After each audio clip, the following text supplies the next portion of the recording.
So I never thought I'd be one of those guys posting their train wreck of a marriage on Reddit, but here we are. Buckle up, because this is straight up the most insane thing that's happened in my 31 years on this planet. Sarah and I met 5 years ago at Soundwave, this indie music festival outside of Austin where I was working the sound equipment. I had a degree in music engineering, but was struggling to get my own recording studio business off the ground. So I was taking any gig I could get. Sarah was there with friends and straight up walked backstage like she belonged there. She didn't, and started asking me questions about the equipment. She was gorgeous. Long, dark hair, these intense green eyes, and like way out of my league, honestly. We hit it off and exchanged numbers, and things moved pretty fast. Within a year, we were living together, and 6 months after that, we got married. My parents were, let's just say, less than thrilled. Especially my mom, who never missed a chance to compare me to my brother Jake. Jake who has the fancy MBA, Jake who drives a Land Rover, Jake who makes real money at his corporate job, Jake who my mom literally introduces as my successful son, while I'm just the other one. Anyway, the first couple years were good. Sarah believed in my dream of building my own recording studio. I was working regular jobs during the day and putting every extra dollar into equipment, soundproofing our spare bedroom, building connections. Progress was slow, and I was still making barely above minimum wage at my day jobs while trying to build something. Sarah started getting impatient. Things started changing about 8 months ago. Sarah was suddenly obsessed with her phone, taking it to the bathroom, sleeping with it under her pillow. The whole suspicious spouse playbook. She started picking fights about money constantly. Why couldn't I just get a real job? Why were we still driving my beat-up Toyota Corolla when all her friends had nice cars? When would I finally make something of myself? Then came our anniversary trip to Vegas 3 months ago. It was way over our budget, but Sarah insisted. Said we deserved it after being so poor for so long. Her words, not mine. We had a huge fight about it, but eventually I caved and put it on credit cards.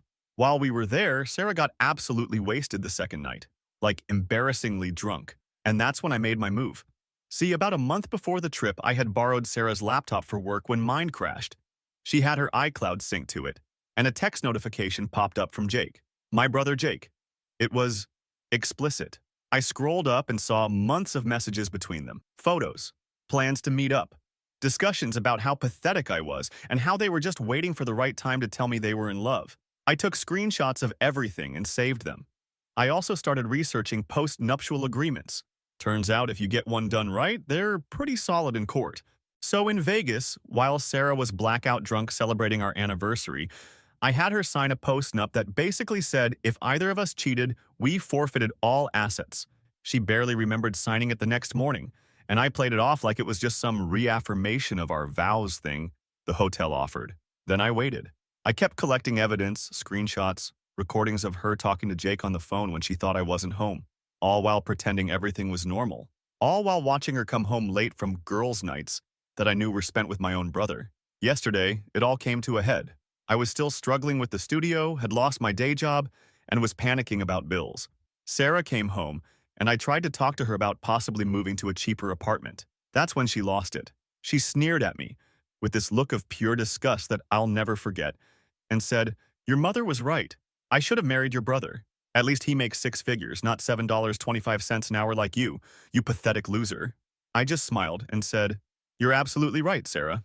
Then I pulled out the folder I'd been carrying in my backpack for 3 months. She laughed when she saw it. "Divorce papers, perfect. I'll take the house, the car, your 401k, everything." Then she actually read the first page, the post-nup she signed in Vegas. Her face went from smug to confused to straight-up panic in about 5 seconds. She started stammering about how she didn't remember signing anything, how it couldn't be legal. Then I showed her page 2, screenshots of her texts with Jake, the explicit photos, the plans they made, the things they said about me. She slapped me hard across the face, screamed that I tricked her, that I was pathetic, that no judge would uphold that document. Then she stormed out, slamming the door so hard a picture fell off the wall and shattered. The picture was from our wedding day. Seemed fitting. I blocked her number immediately, but she started emailing me instead. Within hours, my inbox was flooded. That document was fake. My lawyer says it's ironclad. I'll be living in my car. Please, I'm sorry. Your brother dumped me. That last one was interesting. Apparently, Jake wasn't so interested once he realized Sarah would be coming with nothing but the clothes on her back. I haven't responded to any of her messages. I changed the locks today. Talked to my lawyer who confirmed the post-nup is solid. Turns out being drunk isn't a defense when you willingly sign something. My phone just buzzed. It's Jake. Wants to talk face-to-face like men. Honestly, I might just meet him. I'm curious what bullshit excuse my brother has for sleeping with my wife for the past 6 months. We'll update when I figure out my next move. Right now, I'm sitting in what's about to be my house, drinking what's about to be my expensive scotch that Sarah bought, and feeling like maybe karma is real after all. I never thought I'd say this, but thanks, Mom, for always making it clear Jake was the better son. Without that constant reminder, I might not have been prepared for exactly how low both of them would go. Update 1. So I met Jake at the bar like I said I would. Thanks to everyone who commented on my last post. There were literally hundreds of suggestions on what to say to him. But honestly, when I walked in and saw him sitting there, all smug, in his expensive button-down shirt looking like he was about to sell me a timeshare or some shit, all my planned words just evaporated. The bar was this place called Rusty's that Jake loves because they have like 20 kinds of craft beer on tap. Of course, he picked somewhere he feels comfortable for this conversation. Typical Jake move. When I got there, he was already nursing some IPA with a name longer than my resume. He spotted me and had the audacity to wave, like we were just meeting up for a casual bros night. I sat down across from him, and he immediately launched into this rehearsed speech about how complicated the situation was and how these things just happen. And he never meant to hurt me. I just stared at him while he talked. Like, is this dude for real? My own brother. The golden child. The successful one. Sitting there, explaining why he had to sleep with my wife like it was some kind of unavoidable natural disaster. When he finally shut up, I pulled out my phone and showed him the screenshots I had saved. Not just the text between him and Sarah, but also the ones where he and my mom were talking shit about me. Yeah, that's right. Turns out my mom knew about the affair for at least 2 months and was encouraging it. There were messages where she told Jake that Sarah deserves better, and how she always knew Sarah would eventually realize her mistake. Jake's face went from apologetic to straight up panicked. He hadn't known I had those texts too. He grabbed for my phone, but I pulled it back and told him to keep his hands to himself unless he wanted to get his ass kicked in front of all these hipsters drinking their fancy beers. That's when he switched tactics and started offering me money. Said he'd compensate me for the inconvenience if I would just tear up the post-nup and let Sarah take her half in the divorce. Told me that family should stick together, and this didn't have to get ugly. I laughed in his face, told him family did stick together. That's why you don't screw your brother's wife. I told him Sarah was his problem now, but she was coming with nothing but the clothes on her back and her massive credit card debt. Then I finished my drink, stood up, and left him sitting there. When I got home, I had 3 missed calls from my mom. Apparently, Jake went crying to her immediately after our meeting. She left a voicemail saying I was being unreasonable and needed to think about Sarah's future. Are you kidding me? Think about Sarah's future? What about my future that they both tried to destroy? My dad called next, which was unexpected. We don't talk much since the divorce. Yeah, my parents split up when I was in college. Mom cheated on him too, big surprise. Turns out Jake had called him too, trying to get him on team cheaters. But my dad was furious with Jake and Mom. Said he was coming over tomorrow to help me figure things out. That hit me hard. My dad and I haven't been close in years, but suddenly he's in my corner. 2 days later, I got served with papers. Sarah was contesting the post-nup, claiming she was coerced into signing it. My lawyer called it a desperate Hail Mary that wouldn't work, but said we still had to go through the process. Great. More money I don't have to spend on legal fees. Meanwhile, Sarah had moved in with Jake temporarily while she figured things out, according to the sob story she was telling our mutual friends. But Jake's fancy downtown condo apparently isn't as fun when you're sleeping on the couch and have no access to your own money. Sarah's credit cards were all maxed out, and most of them were joint accounts that I had already closed. Then the rumors started. Sarah was texting everyone we know with her version of events. That I was abusive. That I drove her into Jake's arms with my obsession, with building a studio instead of getting a real career. That I tricked her into signing legal documents while drugged. Not true. She was drunk on alcohol. She ordered, not drugged. Most of our friends were smart enough to see through it, but some people I thought were solid actually took her side. My buddy Trent, who I've known since high school, texted me saying, maybe I should be the bigger person and let her have half, since that's what she would have gotten anyway in a normal divorce. I blocked Trent immediately. Some friend. The first meeting with the lawyers was straight up bizarre. Sarah showed up looking like she was auditioning for a role as poor, mistreated wife. No makeup, plain clothes. Even had her hair in this sad little ponytail. Jake sat in the waiting room looking constipated in his expensive suit. My lawyer was this badass woman named Diane, who took one look at them and whispered to me that they were putting on quite a show. Sarah's lawyer tried to argue that she was too intoxicated to consent to the post-nup, but Diane pulled out the security footage from the hotel, showing Sarah walking steadily, talking clearly, and even smiling while signing the document.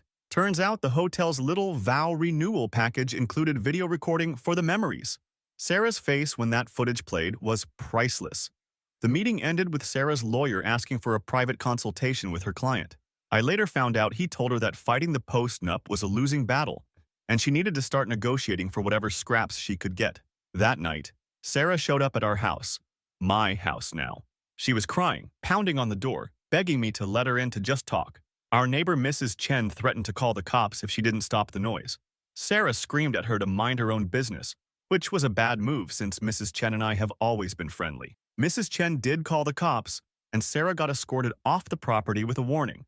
The next day, I woke up to my front lawn covered in my clothes. Sarah had apparently gone to her parents' house where she had a spare key, taken every piece of my clothing from before we were married, and dumped it all over the yard. Real mature. Some of it was still there when I got home from getting coffee. Neighbors had been walking by all day wondering WTF was going on. I just silently picked everything up and took it to the laundromat. My dad came through like he promised.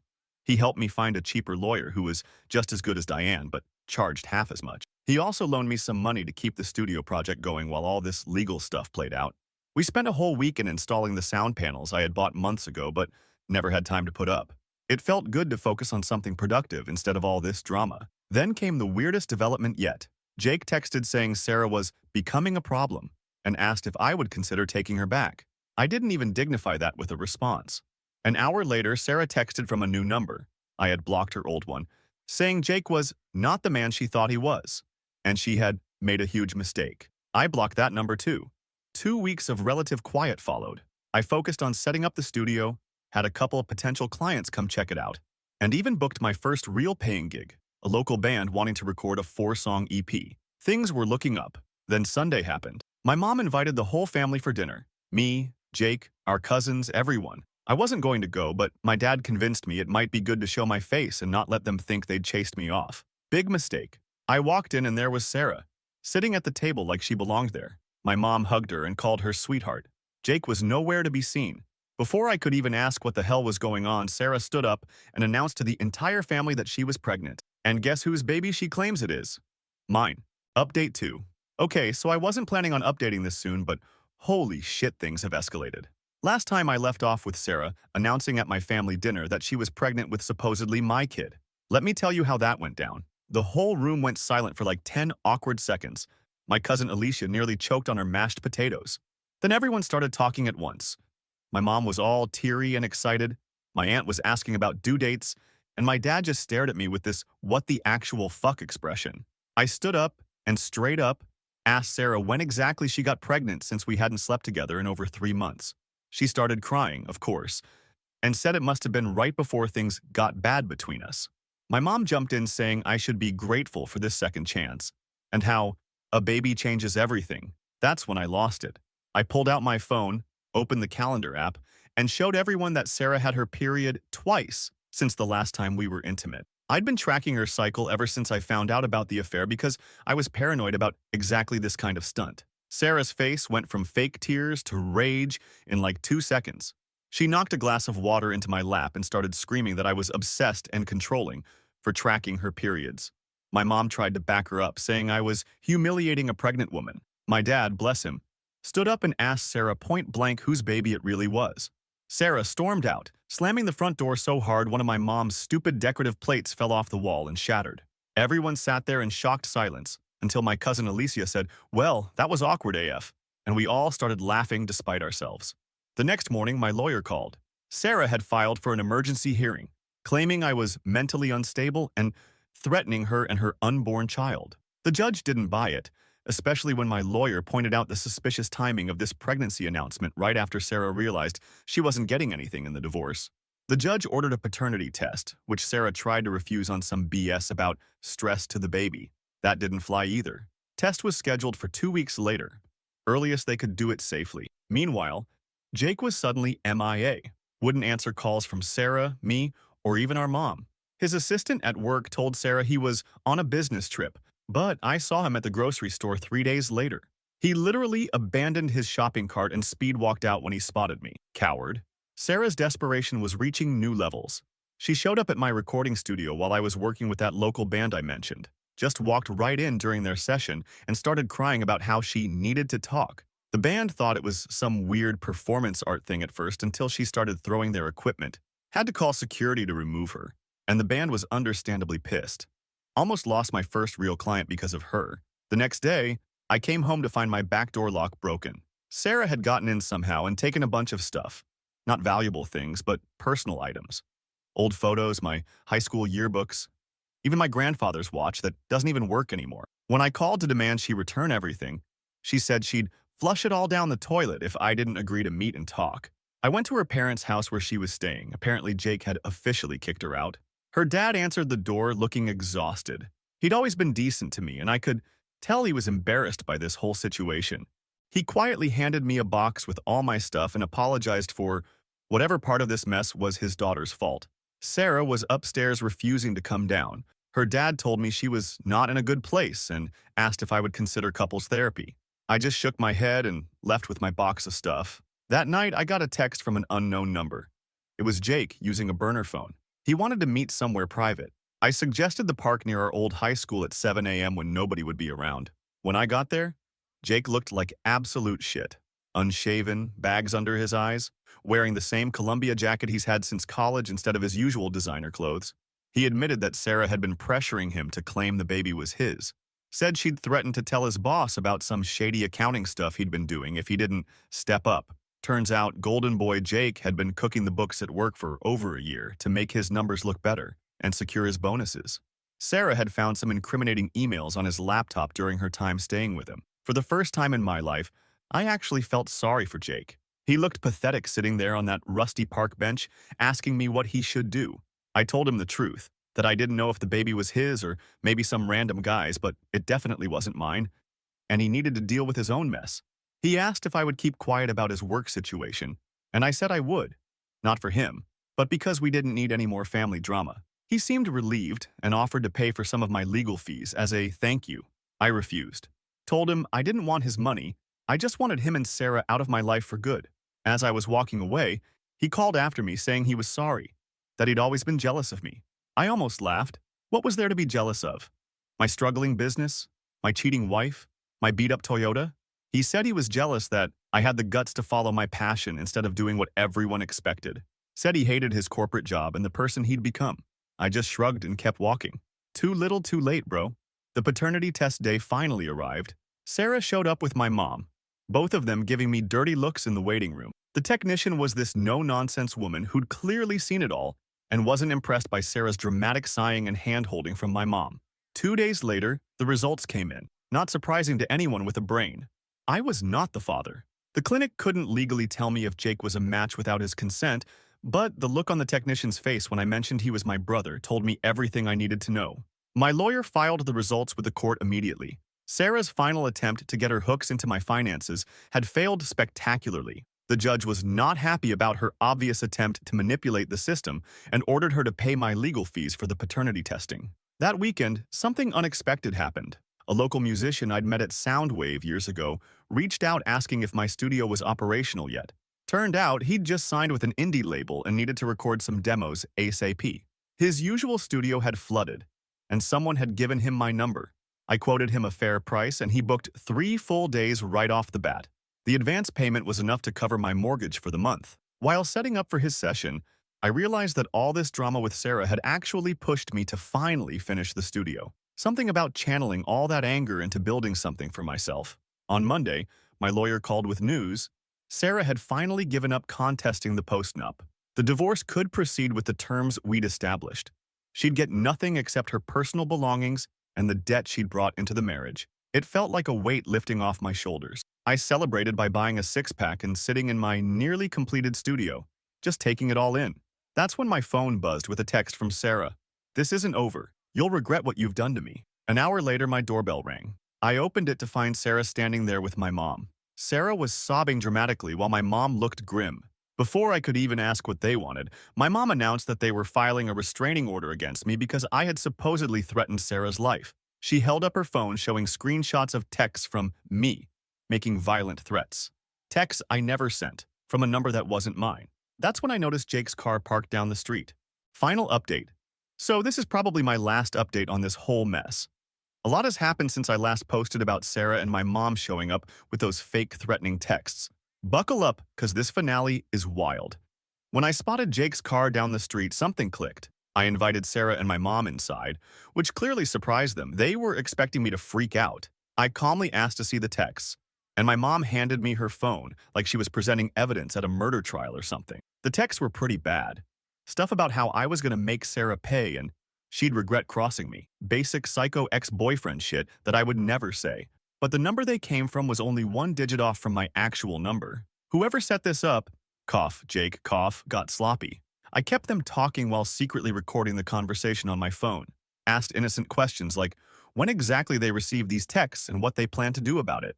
Sarah went on this whole dramatic rant about how she always knew I had a dark side and how she was afraid for her life. My mom nodded along like Sarah deserved a damn Oscar.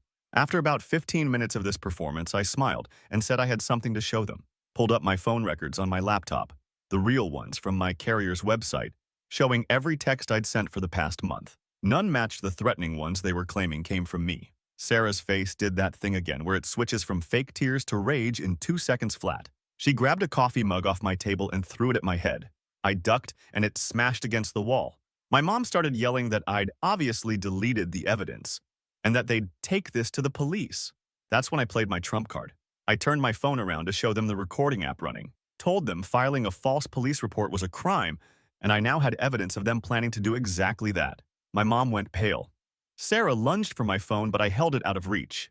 They left in a hurry after that, Sarah screaming obscenities the whole way out. I immediately called my lawyer and sent her the recording and screenshots of my phone records. She advised me to file a police report myself, not to press charges yet, but to create a paper trail in case they tried anything else. The next morning, I got a panicked call from Jake. He was freaking out because Sarah had shown up at his apartment at like 3 a.m., completely wasted, threatening to tell his boss about his creative accounting unless he helped her destroy me. He finally realized what a nightmare she was and wanted out. I almost felt bad for him. Almost. I reminded him that he brought this on himself by sleeping with my wife, but agreed not to mention his work stuff if he came clean about the fake texts. He agreed immediately. 2 days later, we all met at my lawyer's office. Me, Jake, Sarah, my mom, and both our lawyers. Jake confessed that he and Sarah had created the fake texts using some app he found online. Sarah went ballistic, screaming that he was a liar and a coward. She actually slapped him across the face before her lawyer physically restrained her. The best part? Sarah's lawyer quit on the spot, said he couldn't represent a client who was actively committing fraud. My mom started crying about how her boys were ganging up on poor Sarah. Nobody was buying it. The judge was not happy when all this came to light in court the next week. Not only did she throw out Sarah's restraining order request, she issued one against Sarah, preventing her from coming near me or my property. The judge also ordered Sarah to pay all my legal fees and warned her that any further false allegations would result in criminal charges. My mom tried to approach me after court, saying we needed to heal as a family. I just walked past her to where my dad was waiting. He gave me a hug and told me he was proud of me for standing up for myself. That meant more than he'll ever know. The divorce was finalized last Friday. Sarah got exactly what the post-nup stipulated. Nothing except her personal items and the debt she brought into the marriage. She didn't even show up for the final hearing. Her new lawyer, some guy who advertises on bus benches, said she was too emotionally distraught to attend. Jake texted me the day after, asking if we could talk. I agreed to meet him for coffee, not because I forgave him, but because I was curious what he had to say. He looked terrible, had lost weight, dark circles under his eyes, kept fidgeting with his watch. He told me he'd quit his job before they could discover his accounting tricks, took a lower-paying position at a smaller company, said he was trying to be more like me, following his passion instead of just chasing money. I told him good luck with that, but made it clear we weren't about to start hanging out and playing video games like when we were kids. The weirdest part? He asked if I would consider giving Sarah another chance, said she was really suffering and had learned her lesson. I laughed so hard the barista looked over in concern, told him he was welcome to take her back if he wanted to, but I'd rather stick my hand in a blender. As for my mom, she's been blowing up my phone for weeks, voicemails about how a good son forgives his mother and how family is forever. I haven't blocked her, but I haven't responded either. My dad says she's always been like this, unable to admit when she's wrong, always favoring Jake because he reminds her of herself. Meanwhile, my studio is finally up and running for real. That indie musician I mentioned, his demos turned out so good that his label booked me for his entire album. Word spread through the local music scene, and now I'm booked solid for the next 3 months. Not making Jake-level money yet, but enough to pay my bills and start rebuilding my savings. Last Tuesday, I got a letter from Sarah's parents. They apologized for their daughter's behavior and enclosed a check for $5,000. Apparently money they had been saving for our future children. They said they couldn't in good conscience keep it after how Sarah had treated me. I was genuinely touched, but sent the check back with a note saying I appreciated the gesture, but couldn't accept it. Some relationships are worth preserving. 2 days ago, I came home to find Sarah sitting on my porch. She'd lost a lot of weight, dyed her hair blonde, and looked like she hadn't slept in days. I stayed in my car and called the police, showing them the restraining order on my phone. They removed her without incident, but she was screaming the whole time about how she'd made one mistake, and I was ruining her life over it. One mistake. 6 months of sleeping with my brother, trying to take everything I owned, faking a pregnancy, and filing false police reports was one mistake in her mind. Unbelievable. Jake called last night to warn me that Sarah was planning to expose me on social media with some story about how I abused her. I thanked him for the heads up and immediately posted a simple statement on my own accounts. Just the facts about our divorce, the restraining order against her, and a request for privacy. No drama, no accusations, just the truth with court case numbers that anyone could look up. This morning, Sarah's parents called to say she's finally agreed to move back home with them in Ohio. They're driving out next week to help her pack and take her back. They wanted to make sure I knew so I wouldn't be alarmed seeing them at her apartment. I thanked them and wished them safe travels. So that's where things stand. I'm single, running my own business, and finally feeling like my life is back on track. The house is peaceful without Sarah's constant complaints. I've been sleeping better than I have in years. Don't get me wrong, I'm not saying this whole experience didn't mess me up. I have trust issues now that will probably take years to work through. I jump every time my phone buzzes with an unknown number. I still sometimes wake up at 3 a.m. wondering how I didn't see the signs earlier. But then I remember that folder I carried for 3 months. How I didn't just react. I planned, I prepared, I protected myself. And in the end, that made all the difference.